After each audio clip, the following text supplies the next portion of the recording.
It's Kane Hodder from Friday the 13th. You are listening to 13 Days of Friday on Rock Video Rental.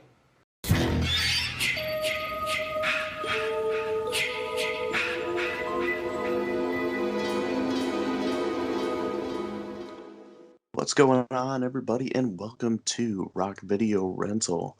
We are doing our wrap-up of 13 Days of Friday.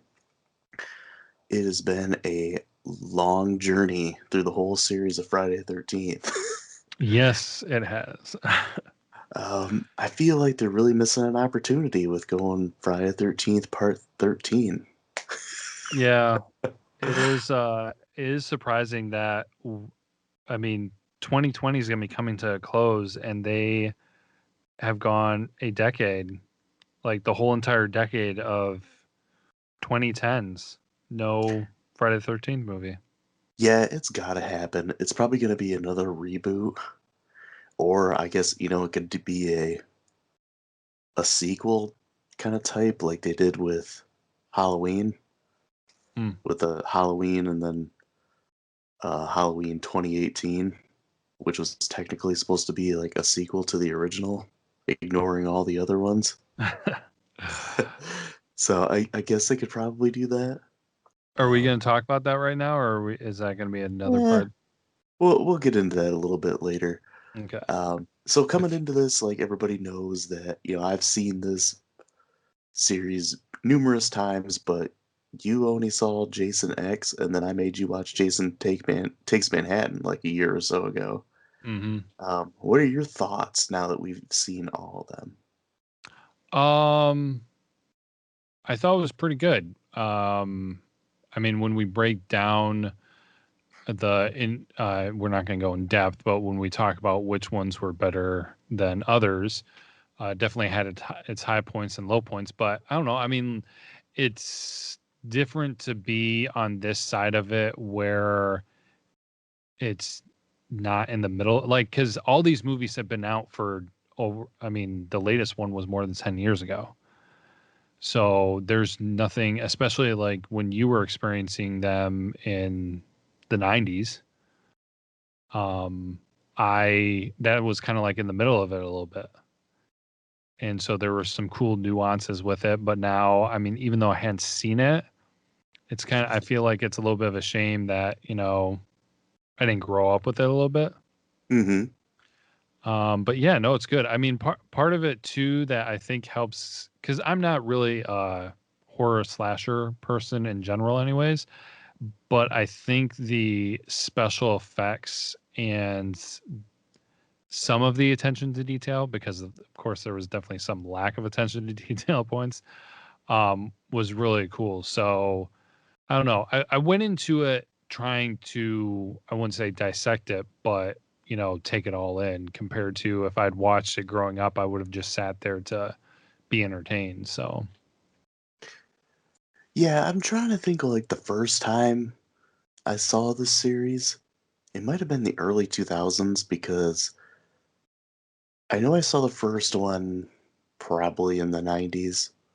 mhm. And I had it on DVD that I got from a garage sale in probably like I would say it's probably the early 2000s when I got it. And then all the other ones, like part two, I bought on VHS from Media Play. You remember Media Play? I think I spent like $10 on it. And then parts three, four, five, six, seven, and eight, I bought on VHS from a family video that was getting rid of all their VHS tapes. Nice. And then Jason Goes to Hell. I can't remember where I bought that. I could have even got it off Amazon at one point, maybe. I got that one on DVD, and then, like I said, I don't own Jason X. Uh, the Freddy vs. Jason I bought on DVD, and then the remake I bought on DVD as well. But yeah, I mean, I guess probably 2003, I think, is when I finally saw like the entire series, aside from the remake, because I saw Freddy versus Jason in the theater and the remake in the theater. Uh, I don't know. It's one of my favorites. I wouldn't say it's my favorite horror franchise, but it's up there. And I've seen a few of them in the theater. Uh, I guess I just have fond memories of watching them on the old VHS tapes that I had. I wish I still had some of those Oh yeah, that'd be cool. because I got rid of my uh, VHS collection, not too long ago. Because there was a while there, like after college and before I got married, that I was moving almost every single year, and I just got tired of hauling around VHS tapes. Mm-hmm. And like one of the apartment complexes I was living in, I had a banana box just full of VHS tapes, and I set them in the hallway. Oh man. And like one guy actually knocked on my door, and he's like, "Are all these tapes for free?" And I'm like, "Yeah, just take them." And he's like, "Okay." And I went out there like an hour later, and they're gone, Oh man. Yeah. Just cleaned grab the up. box. Just take it, dude. But I guess another funny thing that I think of, I went to um, a thrift shop in Port Huron, Michigan one time, and I found uh, Friday the 13th, the final chapter on beta tape, and I What? didn't buy it. And what's What? funny now is I look it up on eBay, and I don't even find it on eBay. And my brother was with me, and he laughed and like told me I should buy it just because how many times you see beta tapes, Yeah, no kidding, right? and I didn't. And I kind of wish I would have. Yeah, probably were worth like $1,000. Well, probably I not, doubt but it'd be worth that much, but it's just kind of the novelty thing. oh Uh, yeah. if I saw it on Laserdisc, I'd definitely buy it, but Oh, that's a whole laser. other thing altogether. But yeah, I mean, kind of a cool thing now too is they just released like this big Blu-ray box set of all the movies together. Yeah, that'd be cool. Scream Factory released it like as a big special edition, and a lot of those like went out a couple days ago. People were posting online that they were getting them, so pretty cool. As far as the future of the franchise, I guess we can get into that. It's kind of been halted since like 2018, I think it was. One of the writers of the original screenplay, Victor Miller, like filed a lawsuit for copyright, and basically he feels like he deserves some royalties for what he wrote. And I don't know, whatever side you fall on that, like, does it really matter? It just means that the franchise is kind of in limbo right now. And even the video game, like, can't produce any, like, new material. Yeah. Way to ruin it for everybody. And that's kind of how, like, everybody felt. Like, people were actually, like, sending him, like, hate mail and all this kind of stuff, where the creators of the game had to come out, like, publicly and say, it's not solely his fault that this happened. This is just, court rule right now that no new Friday the 13th stuff can be put out in any Yeah. way, shape, or form. Mm-hmm. Yeah. But That and well, I don't know exactly everything he contributed and all that, but it's just I don't know. Whatever. That's a deeper story that could take up its own episode. So yeah, and I guess, the last thing with like the future of it is in late 2018, like LeBron James's production company, Spring Hill Entertainment, they were in talks to like co-produce the next movie whenever they get that chance. that Uh, that feels weird. Very weird. So I don't know if he's like a fan or he knows that it's a super popular franchise and he can make money off it. Yeah. If he took it a comical route, like they kind of sprinkled in with some of the movies, I would be very against that. If they went like a slight comical route, kind of like Jason Lives, part six, okay. Yeah, a That little seems to bit. be like a lot of people's favorite. Yeah, a little bit is passable. But yeah, I don't know. I hear that and I'm very hesitant. Yeah, and there's been like a lot of different quote unquote names uh, thrown around. Friday the 13th Part 13 was one of them. Um, Friday the 13th Camp Blood, The Death of Jason Voorhees. Oh gosh. Friday the It's- 13th, The Beginning. Well, Uh, honestly, talking about like the future with it and everything and how you said, picking up in the middle of it like Halloween did.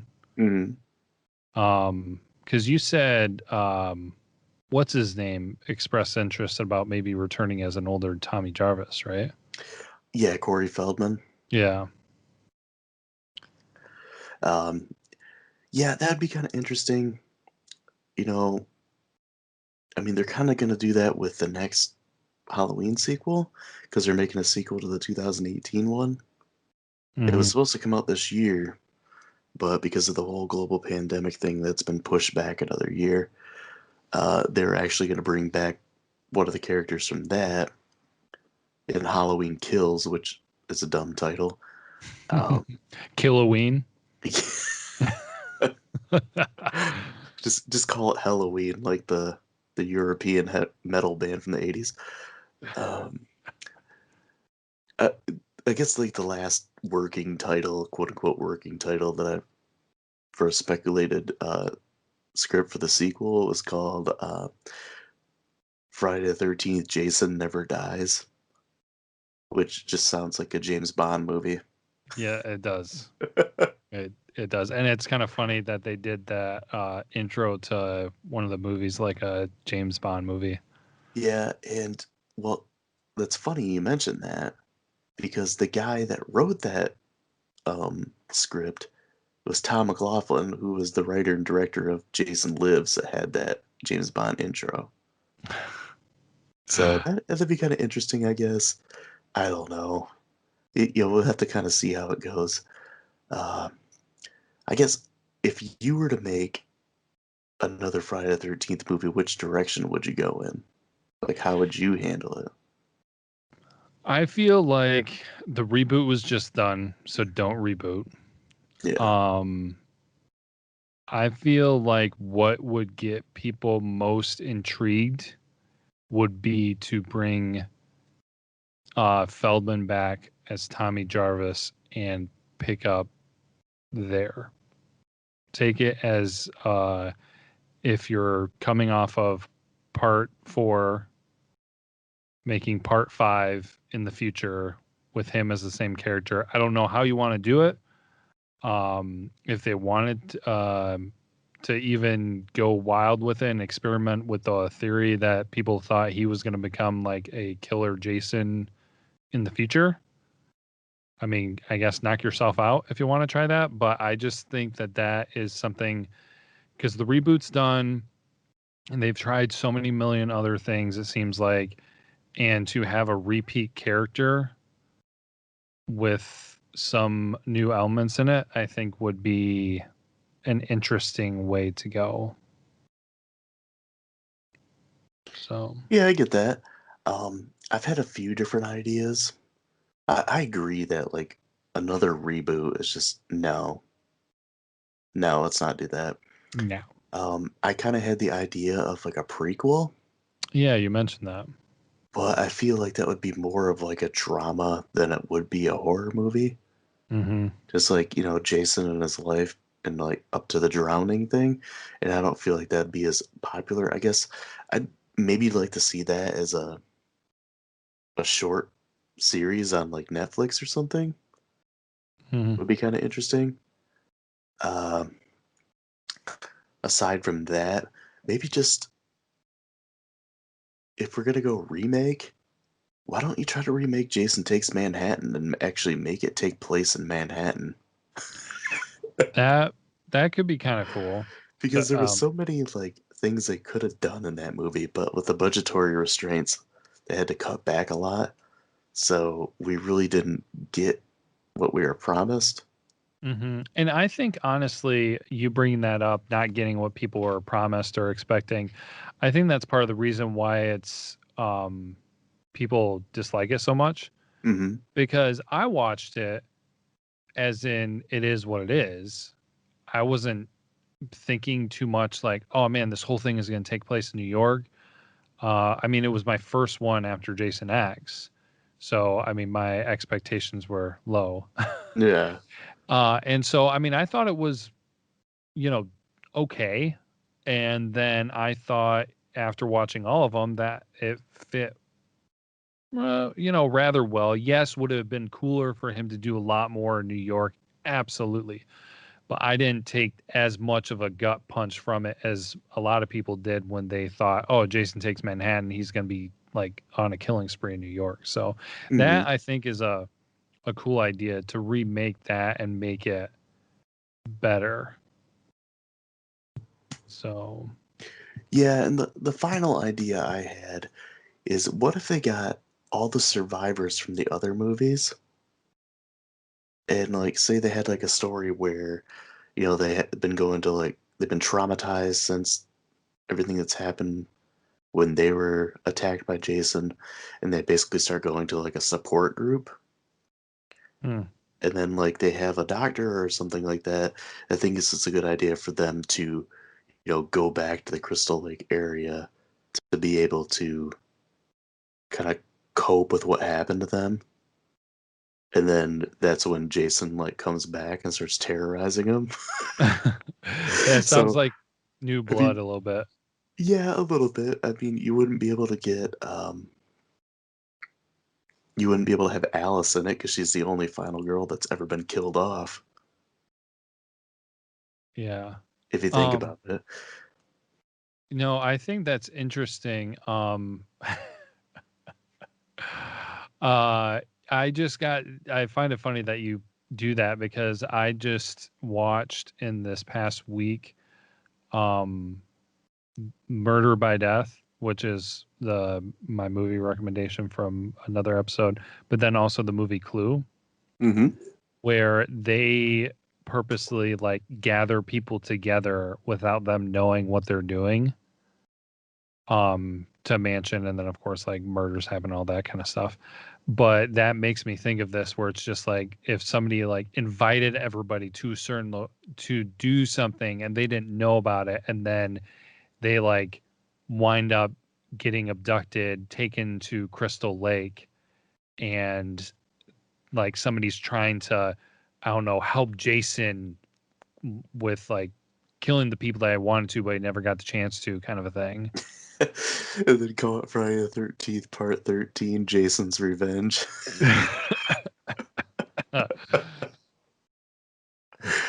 Or you could just go the crazy route and like I brought up to you months ago, where you have Jason versus Rambo.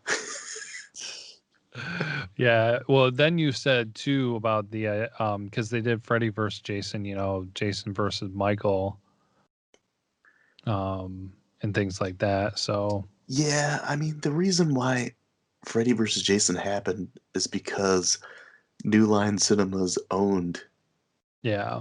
both of those. Hmm. Um, you know, Freddy Krueger is basically the reason New Line Cinemas exist.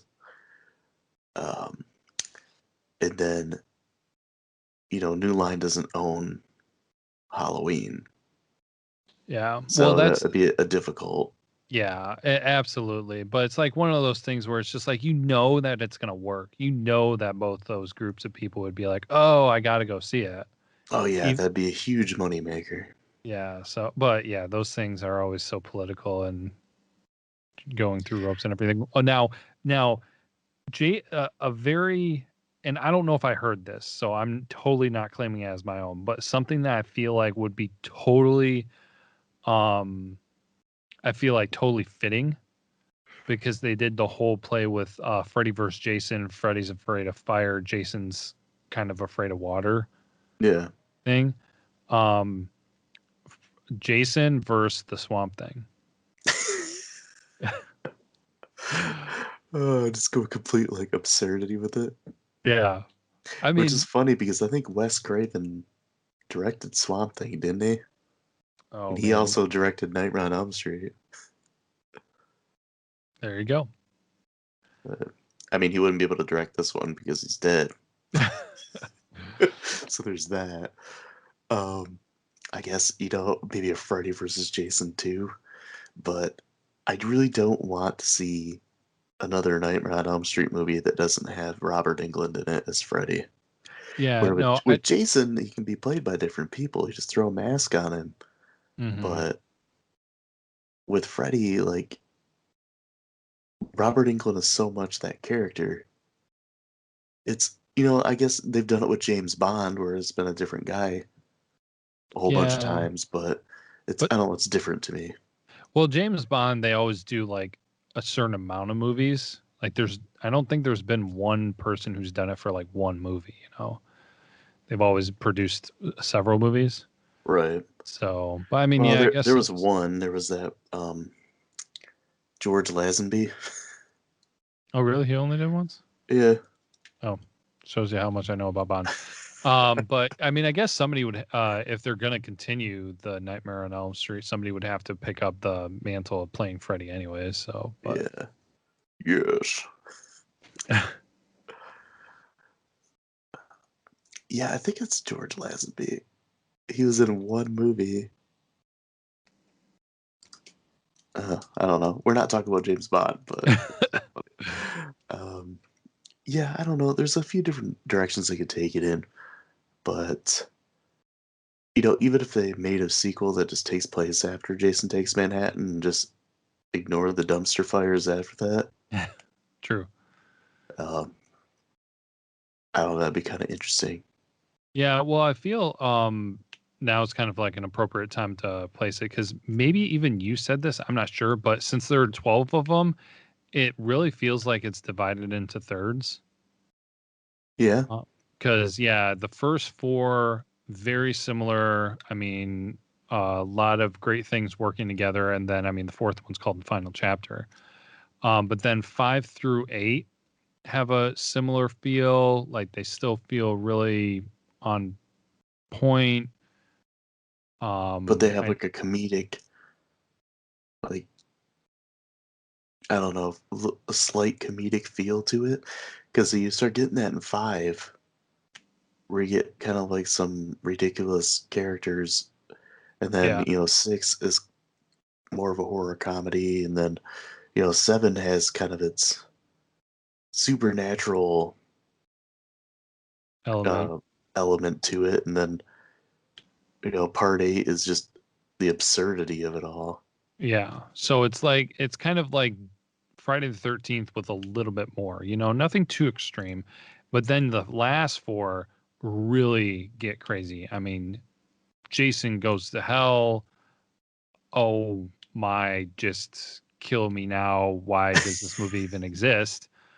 Um, Jason X, which is way out there as well. Freddy vs. Jason, you got a crossover one, which doesn't even feel like a Friday the 13th movie. But then you get the reboot, which is, the most recent one, which everybody would think could have the potential of being one of the greatest ones. And it wasn't bad, but it also didn't feel super Friday the 13th. We even said that. It felt more like a Texas Chainsaw Massacre movie. Hmm. So yeah, I really kind of when we were going through this, and I think it was maybe after we watched Freddy vs. Jason, but definitely after watching all of them, I was just kind of like, I kind of lump these into divide the whole series up into thirds. So Yeah, I get that. It's kind of funny how they can be kind of grouped that way, and mhm. like the evolution of the franchise. I guess we can get into our rankings. Uh, we can just. You want to start at the bottom, and go to the top? Like numerical of the Worst to movies. first. Oh, Worst to our first. worst. Yeah. Okay, yeah, we could do that. Oh man, what was I gonna say? Yeah, and I want to ask first, have you changed anything from your rankings from your original ones? Did you write those down as you were going? Like my original rankings that Yeah, like after you wrote them all down, did you look at them and were you like, no, there's no way that this one should be better than this other one? Yeah, I guess just a little, like a slight change. Okay, I had 3 that I changed by 0.5. So yeah, I got one that I changed by 0.5. Yeah, that's all I did. Nothing too extreme, but I was kind of like looking at it, and 2 of them went down and 1 of them went up. So I'll Well, I kind of guess respect. I kind of swapped to like one gained 0.5 and the other one dropped 0.5. Okay, gotcha. But I guess we can start off. Like you do one, I'll do one. So what's your last place cellar dweller of the bunch? The worst of the worst of the worst, Yeah, the bottom feeder. yeah. For me, this was easy. It really honestly was easy just because I felt like it did not belong in the Friday the 13th series because it felt completely different. Jason was barely in it, and it was so different. But and this is the thing I'll say too, is as a movie by itself, it wasn't bad. As a movie in the Friday the 13th series, it was god awful. And that was part 9, Jason Goes to Hell. Okay. So Yeah, that I was can my see bottom. that. Mine's Jason X. Okay.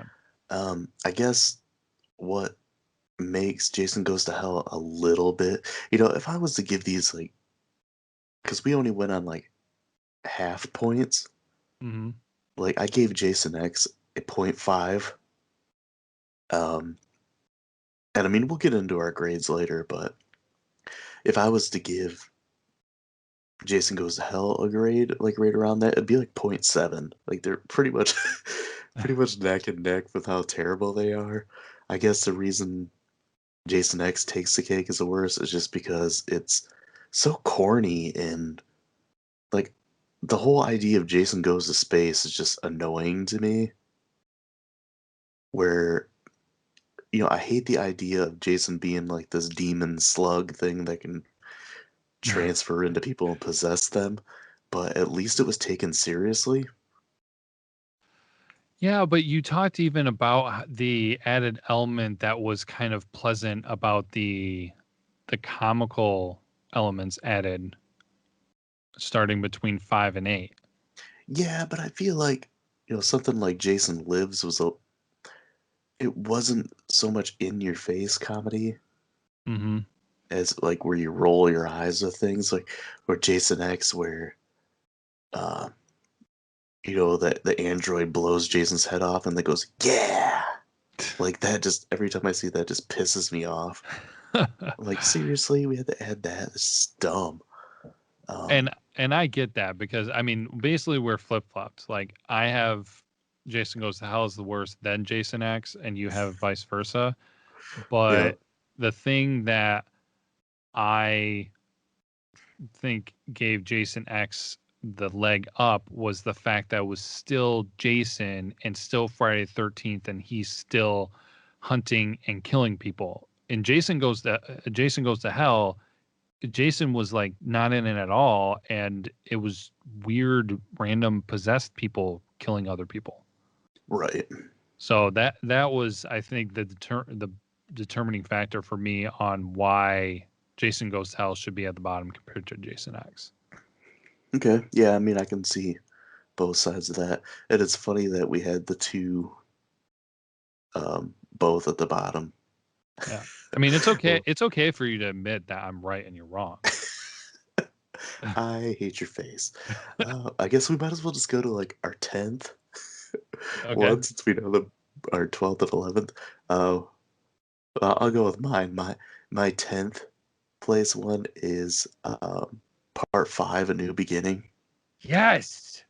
because I don't know, just the annoying characters in it, like the hillbilly family, and you know the fact that it's not Jason, Hmm. the crazy amount of kills in it. Like there's literally like a kill every like 10 minutes in that movie. Yeah. I feel like, and just going back and watching Crystal Lake Memories, the 6-hour documentary about the series, that director, it was kind of a douche. Like, apparently everybody in the cast hated him. He was like he was pretty abrasive, That's always great. and yeah, nobody really got along with him. The whole thing at the end where it's like, oh, it's Roy that was killing everybody. It's, the idea of Tommy finally flipping out and he's going to be the next Jason at the end, and it's just like nothing ever builds off from that. Hmm. And at the same time, there are some, like, I guess, memorable characters, so that kind of raises it up a little bit from Jason Goes to Hell and Jason X. I don't, Yeah. I'm assuming that's probably your 10th. So Yeah. No, yeah, I was you have just anything else to say about it? well, I was gonna say the reason this very same thing, and I think the determining factor for this one was that Jason wasn't the killer. I mean, they did the part of making it feel like a Friday the 13th movie. Hmm. I mean, essentially, if you took away the fact that Jason wasn't the killer wasn't Jason, it was a Friday the 13th movie. I mean, the guy had the mask, the guy acted like Jason, the guy killed people like Jason, you know. So Hmm. all of it was set up like that, but him not being the killer is kind of the big one where it's just like that. I mean, if they went the Tommy Jarvis route, that he was growing into that and everything, I think I would have ranked this one higher, depending on how they executed it, I guess. But it just seemed unnecessary to, I don't know, to throw that in there. It was weird for me. So Yeah, it's not one I go back and watch very often, and all the ridiculous amount of kills in it, and just the goofy hillbilly family, and the fact that it's not Jason, it just throws me off every time. And just, I don't know, at one point it was my least favorite one, but now that I go back and watch, I'm like, it isn't a bad movie. It's just disappointing, I guess. yeah. So what's your ninth? My ninth one is Freddy versus Jason. Oh. So I think this kind like so these bottom ones feed so much off of, does it feel like a Friday the 13th movie? I mean, I know that I said the New Beginning had it in there, but such a huge important factor is the killer, and it Hmm. wasn't Jason. And this one was pretty good, but it just,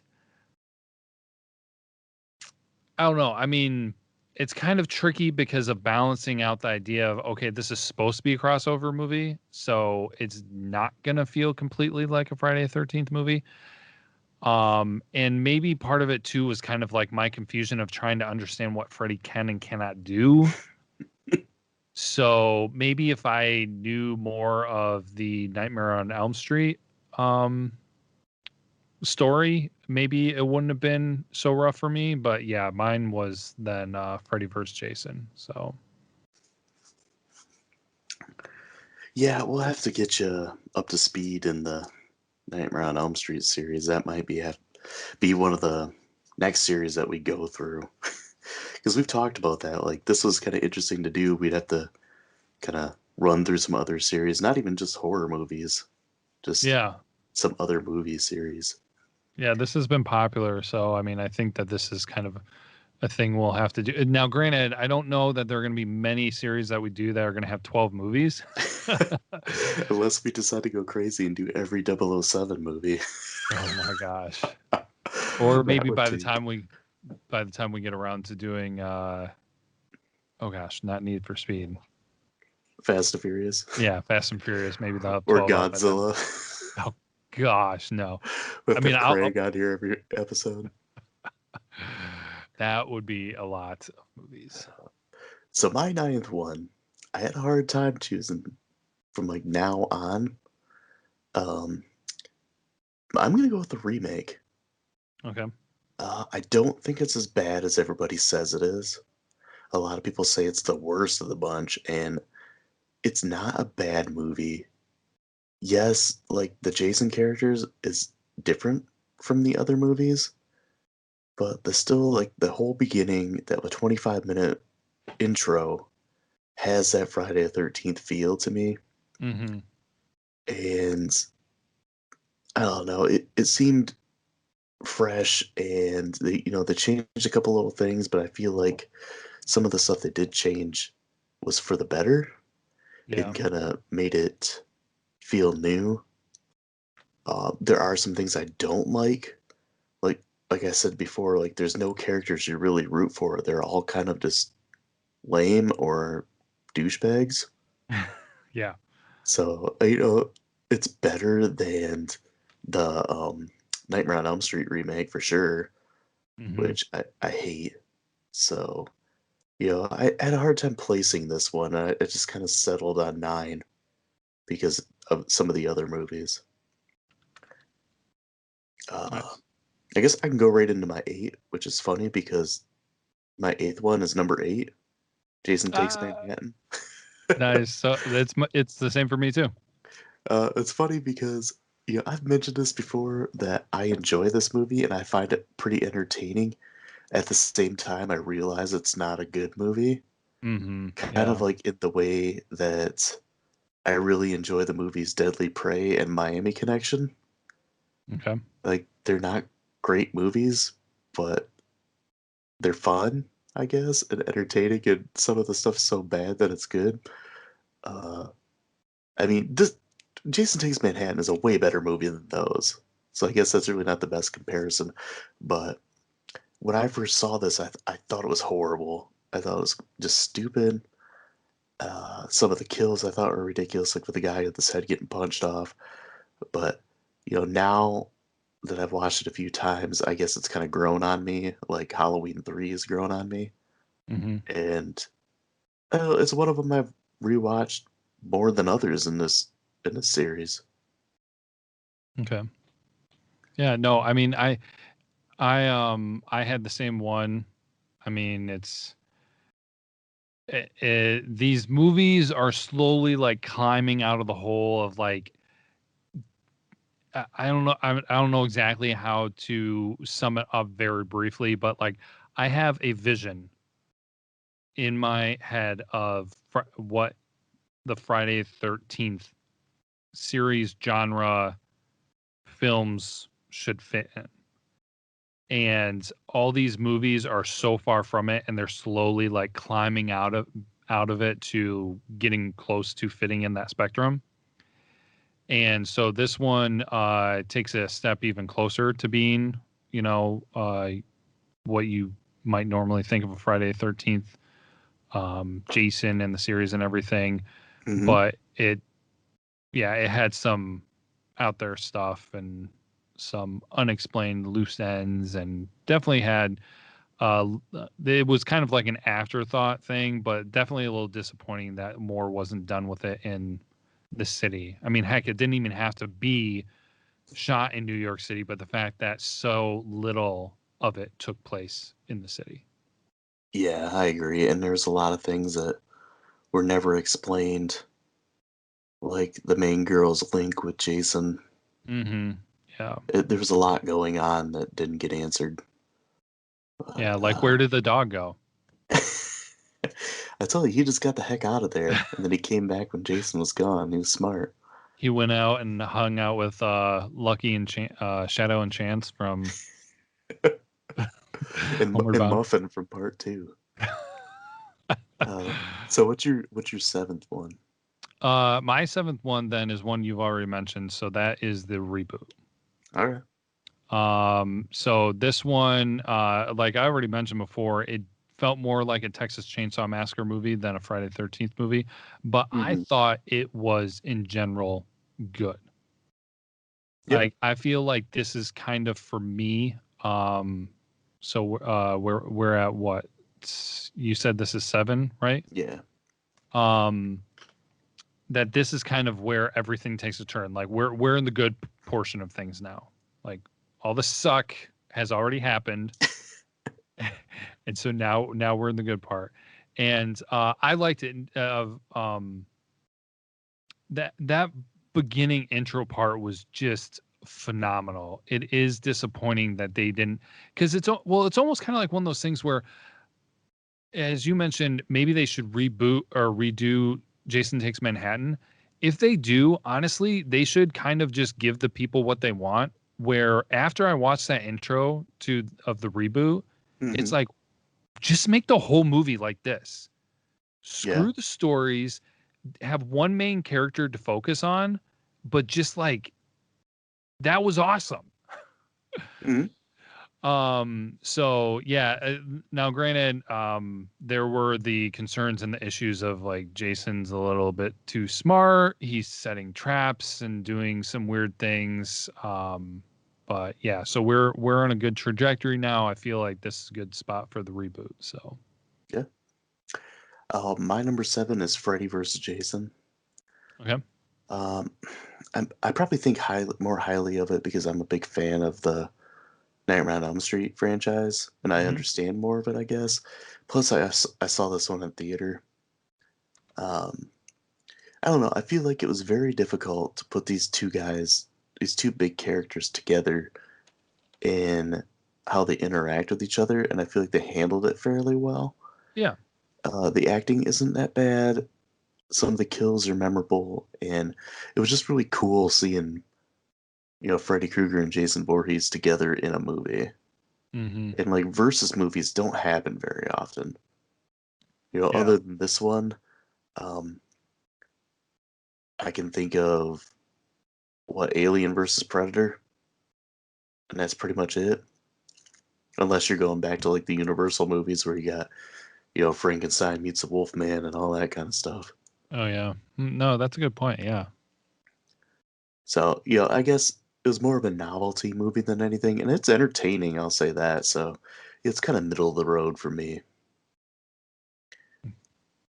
I can get into number 6, which is almost like a versus, which is Friday the 13th Part 7, The New Blood.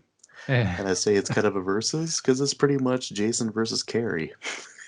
Yeah, that's fair. I don't know. It's the first one. It has Kane Hodder in it, so it's memorable for that. Jason finally meets a final girl that can almost overpower him, with her telekinetic powers. So it's kind of interesting to see how she interacts with Jason. It would be a lot better if it wasn't so cut by the MPAA. And then, like, a lot of the scenes were just literally like they just cut the film and threw it out. So it doesn't exist anymore. Yeah. And other things that do exist are just like really, really rough quality and hard to make out. If it wasn't so hacked up, it would probably be a little bit higher on the list, but it's one that I always enjoy watching. Yeah. I'm on the same, I got the same one. So the thing with me that bumped this down below everything else is I appreciate the attempt to try something new with Tina and her character and her abilities, but it kind of took it to I don't want to say too far, but to a new realm, to a new area that wasn't like common with the series. Yeah, so brought in like a supernatural element. Yeah, so it felt a little bit more out of place than the other ones that I have ranked higher than this. So, but still good, still a good movie, and I think for being part 7 and them trying to keep it fresh and some new ideas, they did a decent job. Yeah, and we get one of the best bitch characters in Melissa. Melissa. So what is your 5th one? 5th one is Jason Lives Part 6. Mine too. This is where we kind of get, at least my list gets a little controversial, I guess. Okay. But what do you got to say about Jason Lives? Um, it had some really strong moments in it, and I liked the idea of the Tommy Jarvis character coming back. And this Tommy Jarvis was older. Tommy Jarvis was much better than Part 5, New Beginning. Oh yeah. I feel like he fit it better. I mean, he didn't come across as super. He was kind of like, he wasn't a super strong character, you know, like he Mhm. wasn't like big buff, you know, I can take on anybody, but he also wasn't like super dweeby and insecure as the Part 5 Tommy was. But they kind of showed how he wasn't always sure of himself and he had his insecurities. So I felt like it was a good balance for him. He Uh, was he was vulnerable, but not a wuss. yeah. hmm And so I thought it was a good spot for it there at 5. Um, kind of a few weird things on how they still were. I mean, all these have a few quirky kind of elements and everything, but I think coming in at 5 is pretty solid with that. For, you know, I mean, we're going to start getting into where there's minimal differences um, between these and the rankings of the other ones. Hmm. So Um, yeah, I say this gets in like the controversial part of my list because so many people say that Jason Lives is the best one or their favorite one. And I think it's a decent movie, and I like the Alice Cooper soundtrack, and I like that it didn't take itself seriously without being too goofy. Um, and I like the way Jason's handled and all that kind of stuff. But at the same time, I don't know. I like the more traditional Friday the 13th. yeah, Um, I like everything to be serious. I like the crazy over the top kills and like the super gore and all that kind of stuff. I mean, that's what I enjoy in a Friday the 13th movie. Um, and I still think the ending in Jason Lives is kind of goofy. I mean, he just puts a big rock and a chain around Jason's neck and sinks him to the bottom of the lake and hits him with a propeller. yeah. I It think is I think this okay. could Jason's got out better than that. I think this could have maybe bumped up for me potentially if they cut out the paintball group. Yeah, I agree with that too. That's That's super yeah. goofy.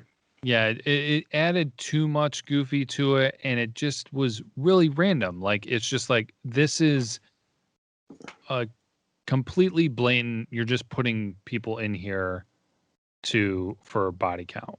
Oh yeah, for sure. I know they do that all different times and everything, but this one I feel like stuck out a lot more than other ones. Hmm.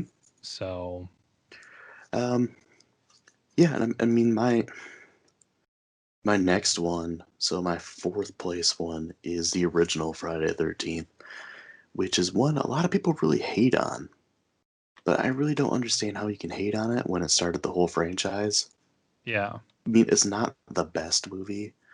Um, yeah, I mentioned before there's some crazy, like, weird scenes where somebody's making popcorn and they show like the whole process of it, or when Crazy Ralph rides his bike away and you can see him ride off for like a half mile before they finally cut away from him. It's not a perfect movie. It's not like comparing the first Friday 13th to like the first Halloween or the first Nightmare on Elm Street, there's huge difference in quality. hmm Like the first Halloween it's one of the greatest horror movies of all time. And then the first Nightmare on Elm Street is also very, very good. But by that time, um, Wes Craven has already made a few like popular movies where Sean S. Cunningham had a hand in uh, Last House on the Left, and that was pretty much it for like his bigger movies. So Friday the 13th was a very low budget movie with a director that maybe wasn't super experienced and a cast that wasn't really that experienced. Hmm. And I mean, like I mentioned before, Sean Cunningham had the name Friday the 13th before he even had a story for it. Yeah. So the fact that everything was kind of thrown together at a minimal budget with um, inexperienced crew and cast, it came out pretty decent. And, obviously it's very memorable and it started a big, long franchise. So, I mean, it deserves some credit. Yeah. I can understand people not liking it as much as the other ones. I mean, obviously putting it at number 4, there are ones considering better than that. I have it at the same spot too, actually. Hmm. Um, but I mean, not like it as much as others is one thing, but to hate on it is something different. Because like you just even recognize, it's just like it is what it is. It started the whole thing. Is the quality amazing? No, but it's the original, you know. Right. So I concur. Like there are the slow parts that just stick out. There are some things that you can notice that are not done at maybe an expert level. But then another thing too that kind of puts us there where you could potentially bump it up is like the special effects were fantastic for the movie. So really well executed. I mean, the special effects throughout this whole series was probably one of the most uh, the highest rated elements of that is continuous throughout the whole entire series. There's Hmm. nothing in there that's too bad where you're just like, oh man, that was absolutely awful. There were a couple ones that were a little cheesy now that were done in the 80s, Hmm. but most of the time it's you look at it the other way where it's like, wow, this was done in the 80s and it looks that good. Right. So, Yeah. So what's your next one? What's your uh, 3? for 3, so the top 3 were really tough. And Hmm. so I feel like I could maybe interchange them, like shuffle them around a little bit. I definitely feel like I could shuffle around my top 2. I feel like the um, top 3 are close enough. I have part 2 then as my third spot. Oh wow. So I don't know. It moves better. It's got Jason as the killer. Um, I really like some of the characters in this one, and it's at one of the classic scene locations. I mean, I remember from the game and everything. Hmm. Um, Jason isn't quite Jason yet. He doesn't have the hockey mask.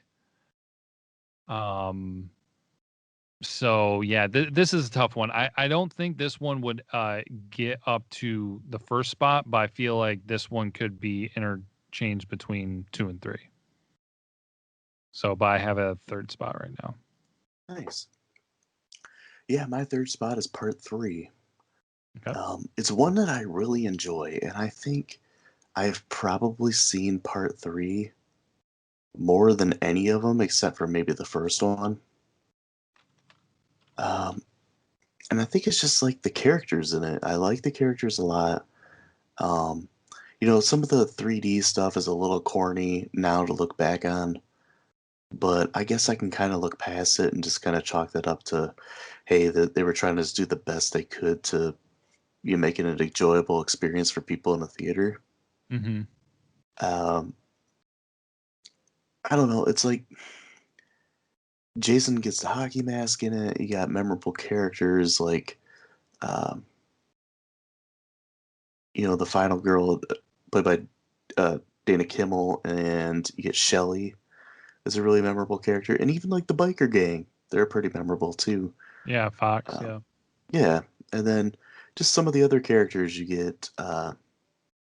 Vera, the girl that Shelly was supposed to be set up with, and how Shelly's kind of the outcast, but she's still kind of nice to him, and she's she's kind of cool and straightforward with him. She gets shot in the face. Yeah, she gets shot in the face. Some of the kills are pretty cool in it. You know, like the head crush and the arrow to the eye of Vera, and it's just to me, it's one of the more fun entries in it. That one of those you can just watch and you don't have to pay super close attention to. Mm-hmm. I guess I can get to my number two. My number two is part two. Okay. Another good cast, and the first one, but Jason is the killer. He's got the potato sack, which is arguably scarier than the hockey mask. Yeah. Um, there are some things that they kind of ironed out later on with, Jason's a little clumsy in this one. There's some slapsticky stuff, like Jason gets hit in the crotch a few times, and just, some funny things, some quirky, weird things, like, Ginny peeing herself under the bed. Speaking of Ginny, she's one of the more memorable final girls. Mm-hmm. It's because she kind of breaks that mold where she does sleep with her boyfriend, she does drink, she does smoke, and she's a hussy. in Friday 13 standards, and yeah, she kind of is. The whole slasher genre even. But it's one that I grew to appreciate more with multiple viewings. The first time I watched it, I'm like, that was okay. But the more I watch it, I'm like, this one's actually really good, and it gets overlooked in the franchise, I feel like. Mm-hmm. What was your number two? My number two was part three. Okay. So, like everything you just said, you were talking about Shelley and all that stuff is why I put it at the two spot. I mean, more memorable characters, more character development. I wasn't turned off as much about the 3D elements. I mean, I know it definitely would have been better to watch those things in the 3D elements, or in 3D, but yeah, I don't know. I feel like it kind of just was a little bit more of a well put together, complete movie, even in general, not even just in Friday the 13th sense. Mm-hmm. Because like character development and things like that. But also too, I mean, I feel like it's kind of got the iconic edge to as well, because part three is when he gets the mask. I mean, this is Jason being Jason, what like 9 out of 10 people will default thinking of Jason as Jason with the hockey mask. Like there might be one person out of 10, probably more like one person out of 50 that thinks of Jason with the bag on his head first.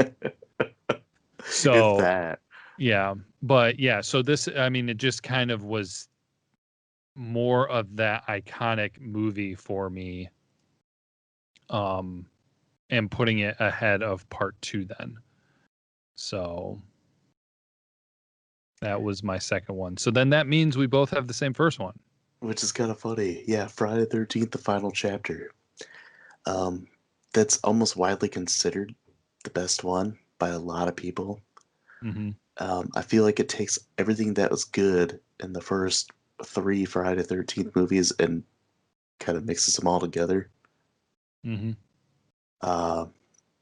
You get one of your best final girls with, oh my gosh, I can't remember her name. But, and then you get Tommy Jarvis. You were introduced to, what? No. Trish. Trish, yeah. I Yeah, thought because Chris is Dana Kimmel in the third one. Okay. Yeah, Trish. Yep, you're right. You get Tommy Jarvis, which is an interesting character that, obviously that continued on in the series. Tom Savini is back with the special effects. You get Crispin Glover is kind of like a fun thing to look back on. He's a memorable character in the movie. I guess all the characters were given a little more development than a lot of other ones. Mm-hmm. Not like all the characters, but like a fair amount of them, because you still get like the random, where did this guy come from? deal. Yeah. And it's kind of interesting to note too, like none of these kids that get killed are campers.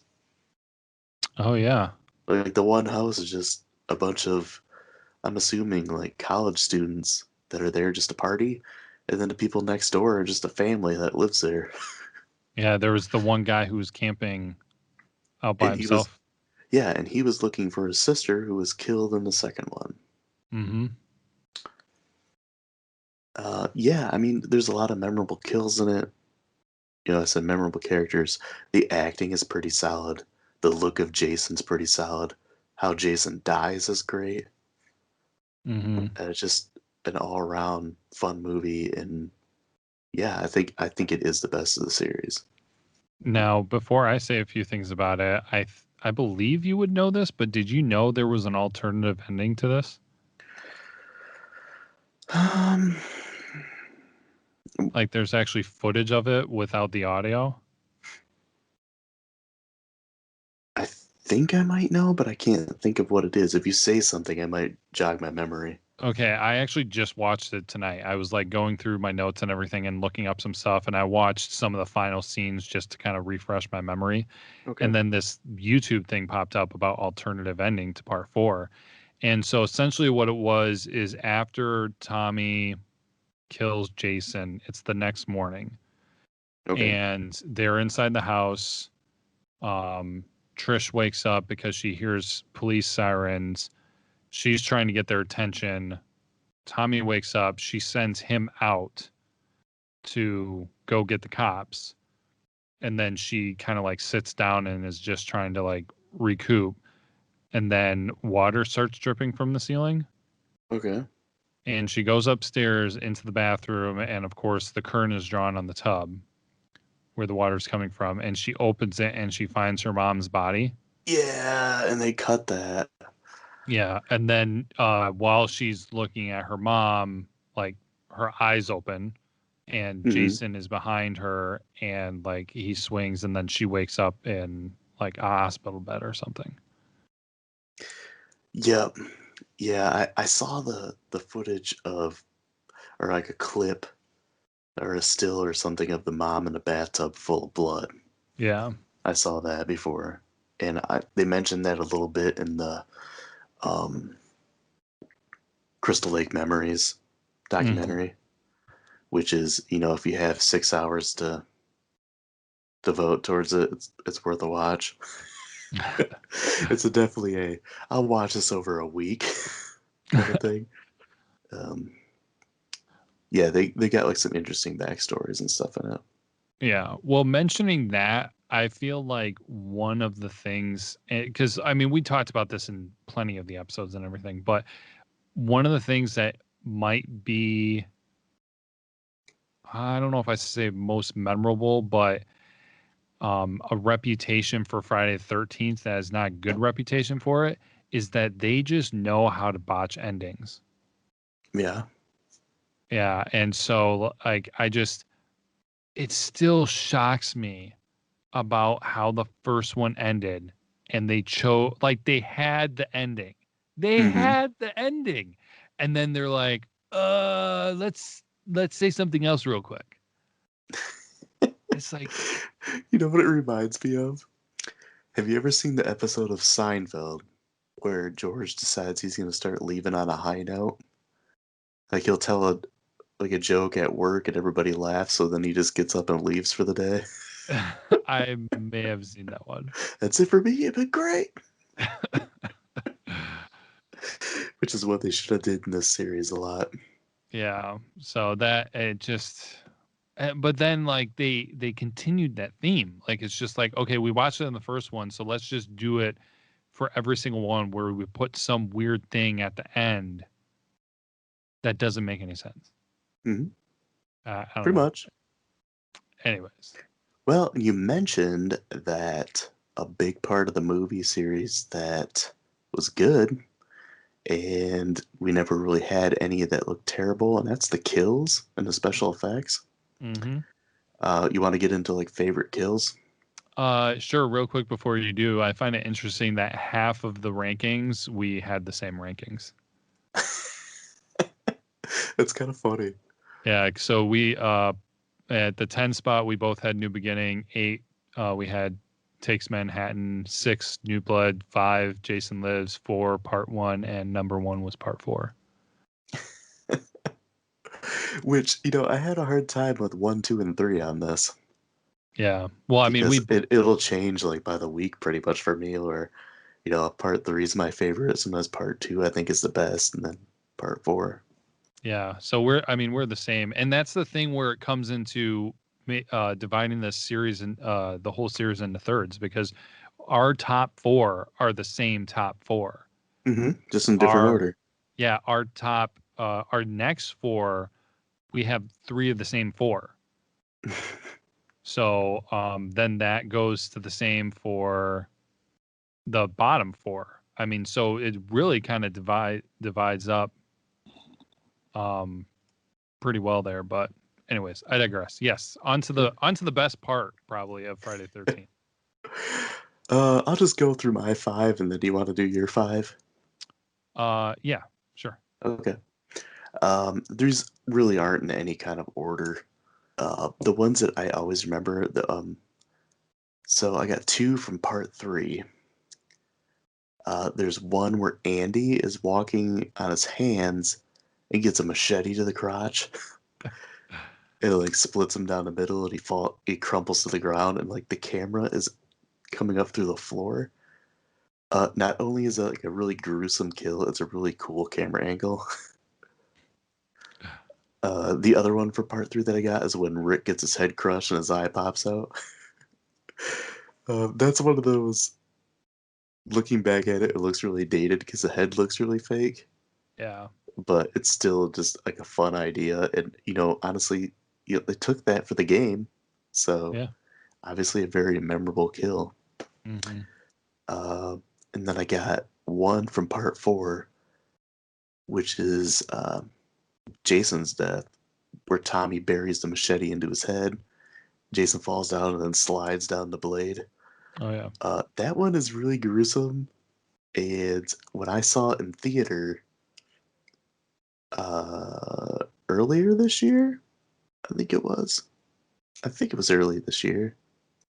Maybe Would it might have have been been in late January or last year. February? Well, I think it was might have been late last year. Okay. That when that happened, a lot of people in the crowd like squirmed. So that was kind of cool to see people's like first reaction of it. And then the other 2 I got come from the 2 worst movies. The liquid nitrogen face smash from Jason X is one of the best in the entire series. Mm-hmm. Just the whole idea of it, that's really cool and crazy. Then the one from part 9 with the girl in the tent that's like sleeping, like having sex with her boyfriend. Oh. And then Jason puts like that road sign through her and splits her up through the middle. Yeah. And she just kind of like falls apart.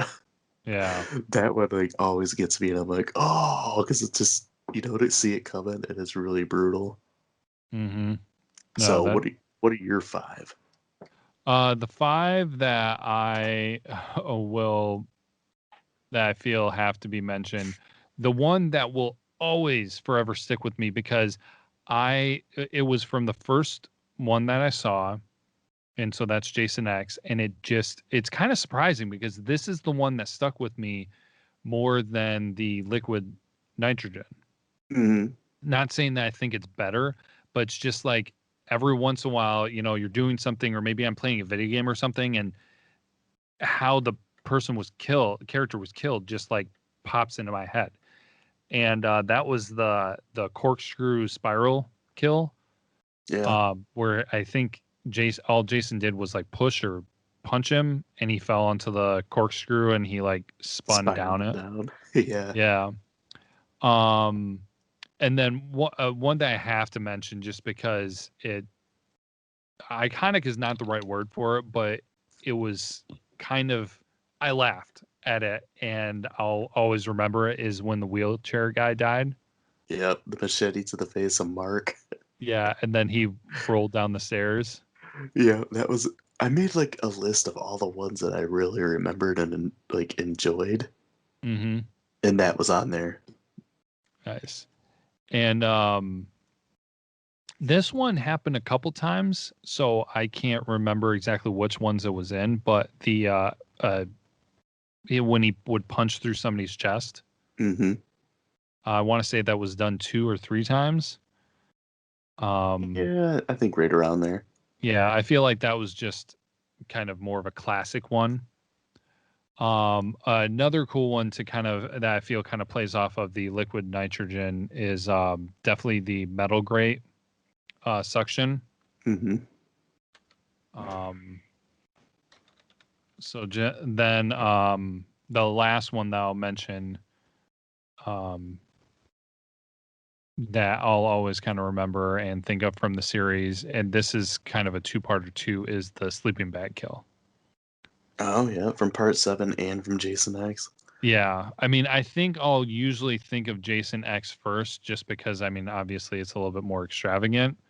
But also, I mean, it's kind of funny and memorable because it was kind of mocking of how they dumbed it down the first time, and this time it's like, oh, he's not really killing girls because it's a hologram, and yeah, so it was kind of funny to see that. So Yeah, that was kind of like an FU to the MPAA cutting yeah.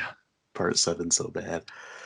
Uh, another one that pops in my mind is when in part 7 when he bends that sheriff over backwards and breaks his back.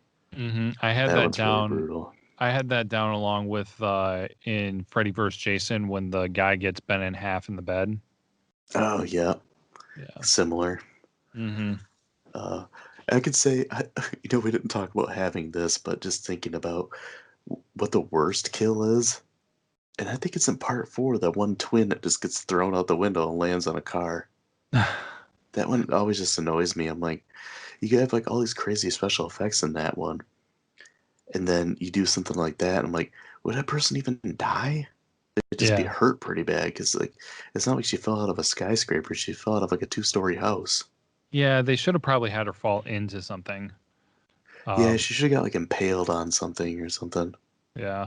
It's funny that you mentioned that because I think of the other twin because I still find it very unique, and think of more of the idea of tastefully done, how she was killed outside and all you see is the shadow silhouette on the Hmm. house of her getting killed. And I was just like, that was kind of cool because, I mean, they do so many kills off screen, but this is on screen, but at the same time, you don't see it. And I thought it was kind of a cool element. And that, I don't think they did that before um, this fourth movie. So it was kind of a new added step that they decided to take. Not groundbreaker or anything, but I thought it was well done. Yeah, I agree. I feel like one we have to mention though, is the arrow through the neck. Yeah, the Kevin Bacon arrow through the neck. Yeah, because because you talked about too on like how he designed that and set it up, and I mean, especially again for that time, the special effects for that super well done and everything. Yeah, I feel like that one you kind of have to at least bring up at some point. So, Yeah, and the double impalement with the spear. mm-hmm. That's a classic. Yeah. Crispin Glover's death with the corkscrew in the hand and the meat cleaver to the face. Just Yeah. the comic timing of that one, Mm-hmm. where he's just like, "Hey, have you seen a corkscrew?" And also he gets stabbed into his hand. Yeah. Actually, you know what would have been really kind of interesting? It'd be tough to go through really. Well, I mean, I guess you could look at the list and maybe try to determine it that way. But what Friday the 13th movie had the most like best kills? Like best executed, best visually, most Yeah, unique, and that kind of thing. I think 3 and 4 for me. Yeah, I mean it's hard to remember all of them for sure, but I think that those are two solid ones. One that I have to mention that I feel was one of the more surprising to me was actually in the reboot Hmm. when the guy on the boat got shot with an arrow in the head. Yeah, Like you knew something was going to happen, but the fact that he was on a boat going through the lake and everything, I was completely not prepared for it. I was expecting maybe the girl to get grabbed or something. That's something you'd like see in a Rambo movie. Yeah. Mm. Yeah, that one's it was a surprise one for sure. Um, we can continue on with, like, the best of, because we have like a unofficial awards for the series. We have 4 different categories. I guess we can start with the first one, which is, who do you think the best final girl is? Well, I started doing this by doing it by getting kind of a collection of being like, okay, who would I say are the 3 best? Hmm. And so my 3 best are Trish Jarvis from part 4, Chris from part 3, and Ginny from part 2. Okay, yeah, I can agree And with that. I think I would, because honestly, I feel like whenever I think of final girl and someone pops into my mind, it's Ginny. Yeah, So I that's who I went with for the best final girl. it's funny because that's who I picked too. And Nice. I think it's just her personality. Mm-hmm. You know, she's not the cookie cutter final girl, which, I mean, you don't have as much experience with slasher movies, even just outside of the Friday the 13th series. Mm-hmm. Uh, you know, you get a lot of these movies and they're all the kind of the same. But, you know, I mentioned that, like, she sleeps with her boyfriend, she drinks, she smokes, and, you know, she, like, has a good time and everything. And she's not just she's kind of a smart ass and likes to give people a hard time and, like, jokingly pick on people, but she's also very smart and resourceful. Mm-hmm. And, like, she's attractive, but she's not like, you know, the super hot girl in the movie.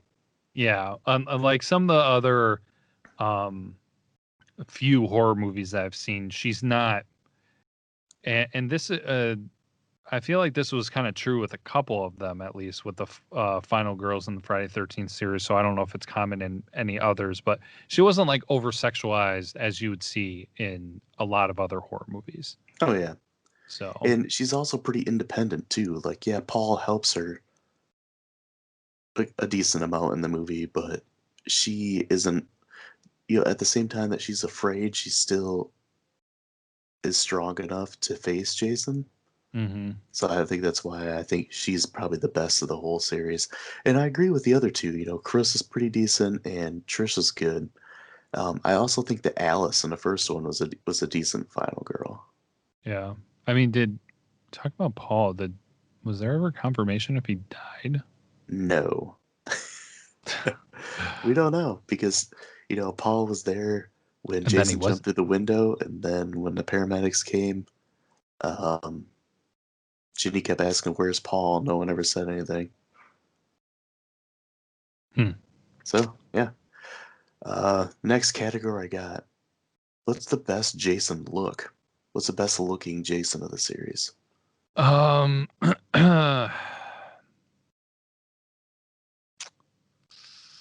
this was kind of between two for me.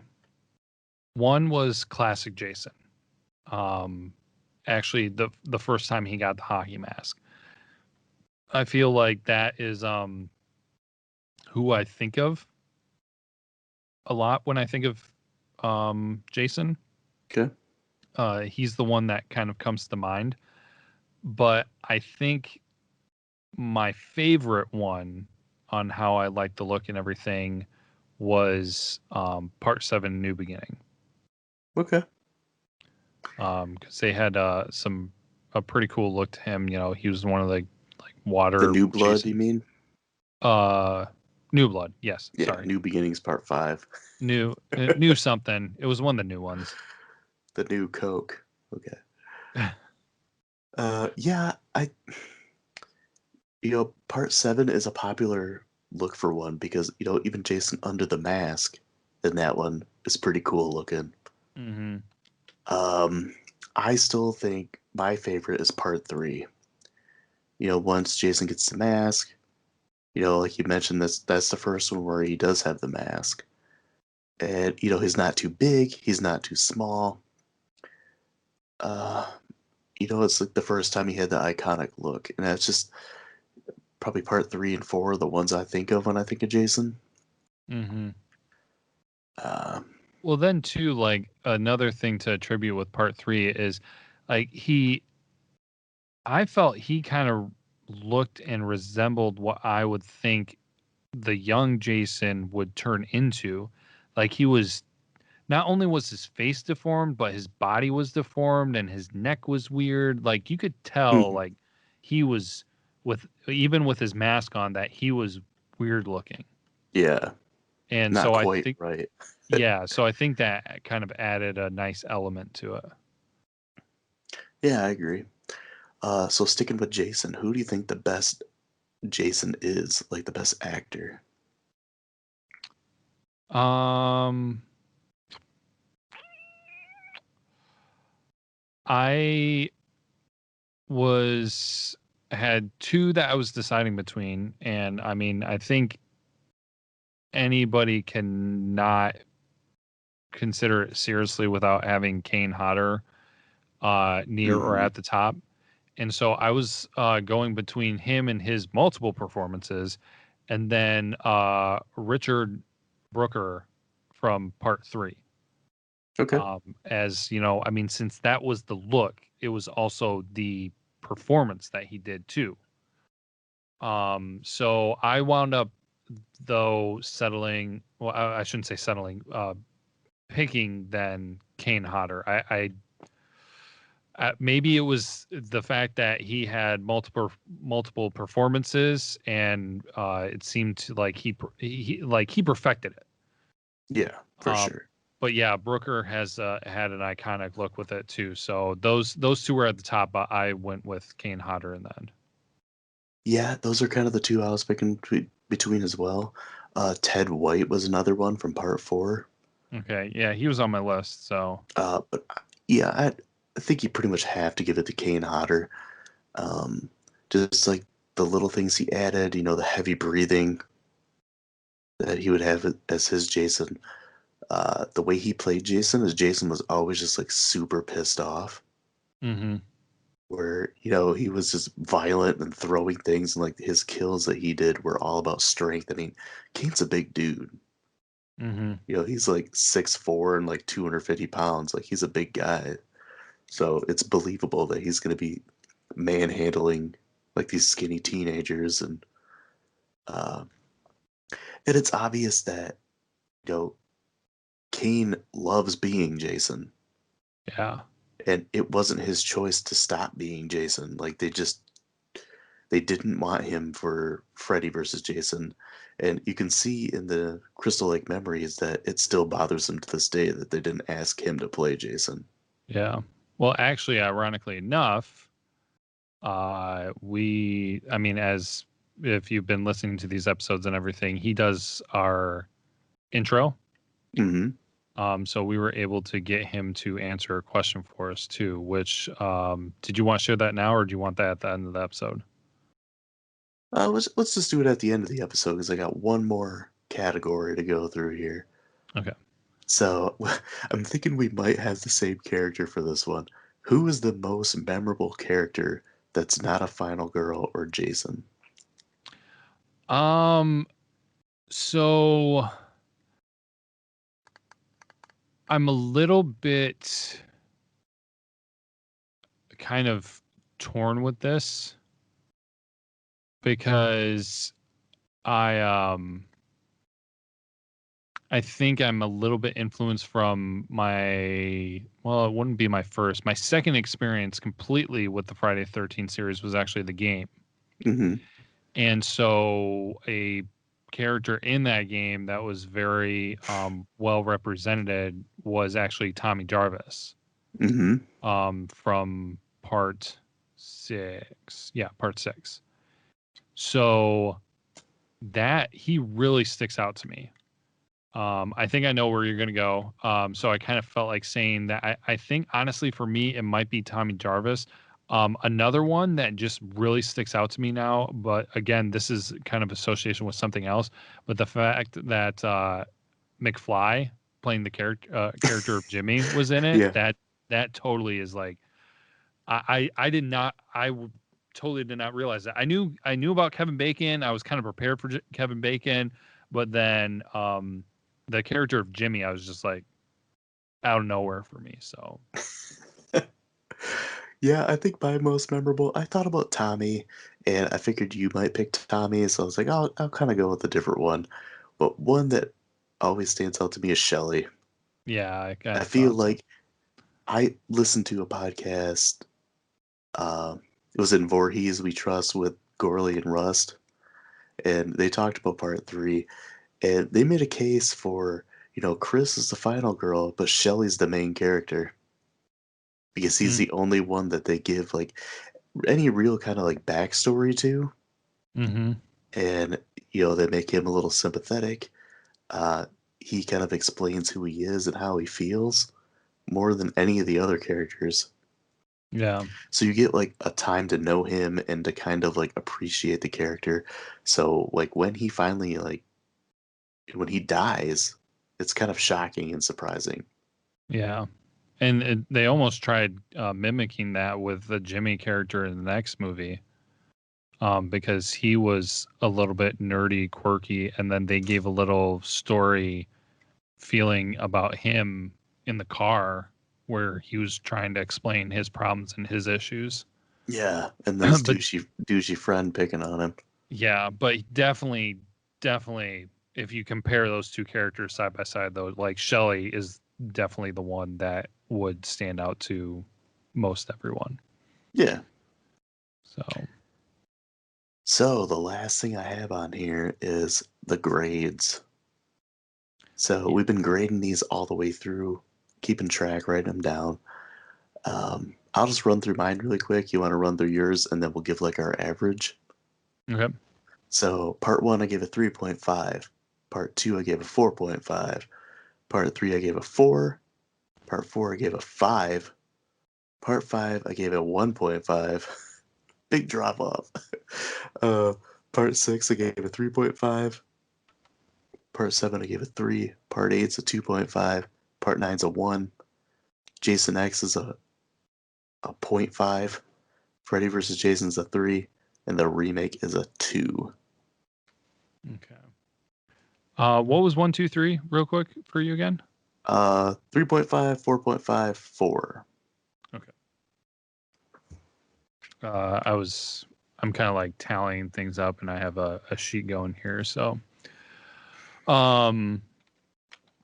yeah. So for mine, I had these. So these are my final. I did slight adjustments, like I said, to 3 of them, but these are going to be my final. So I had from 1 through 12. Part 1, 3.5.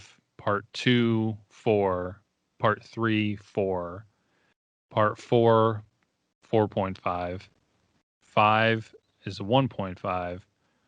6 and 7 were both 3.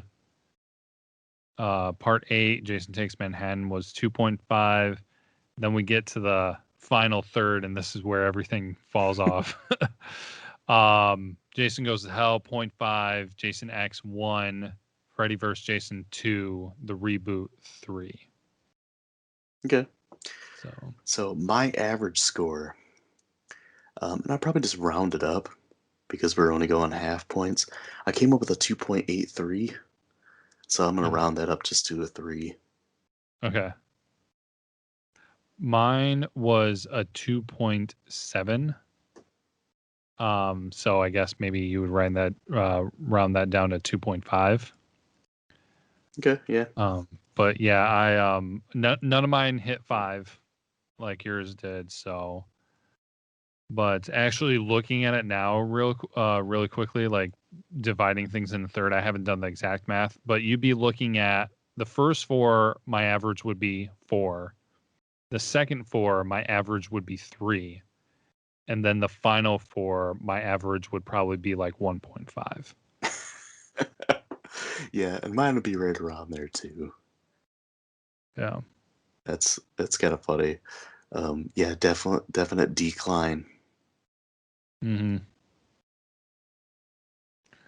So yeah, that's it, man. Like we went through all of that. Do you remember when we did the first one? Like I don't remember when we started Dude, this. I don't know. So July. I think even before that, possibly. Oh, It it's was at possible. least July. Yeah. Yeah. So because what to let people know, um, we were kind of like spacing it out because as some of you probably well know, if you're not a new listener, we do a movie week and then we do a topic week and we alternate. So what we were doing is we started out doing Friday 13th movies to record them extra and start logging them um, in between the movie reviews so that we weren't watching two movies in a week Mm-hmm. that we were going to talk about. And so, yeah, that took a while. And then we kind of started coming down to the wire and we had to, push things forward so that we could get all this stuff done. Man, I'm pretty sure it's before July. I'm not sure if I can find out. But that would be kind of interesting to know how long it took to get through 12 movies. Yeah, and when we started this, all the movies were available streaming somewhere. And then once we got towards the end, we had to actually rent some. I know. Those are the worst ones to rent.